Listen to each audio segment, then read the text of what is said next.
काय चूक साहेब त्यात एखादा असतं आगाव माणूस बघायचं काम आहे ना. त्यांनी पगार कुठल्या कामाची घेतोय?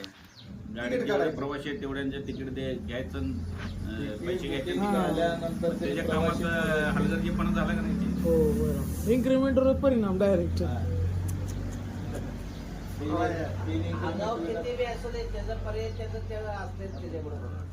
तो नाही त्याच्याकडे पैसे आहेत त्याला तो कुठं पोलीस स्टेशन आता एखादा म्हणलं माझ्याकडे पैसे काय नाही, बी करू शकतो. त्याला पोलीस स्टेशनला न्यायचं, एफआयआर नोंद करायचं. सरकारी कामात अडथळा 48 तास तुम्हाला त्याला बेल नसते.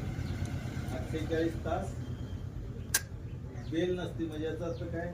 जेलमध्ये तुम्ही 48 तासात बसून तेवढ्या टायमिंगमध्ये भयासारखे येते, भयासारखे येते.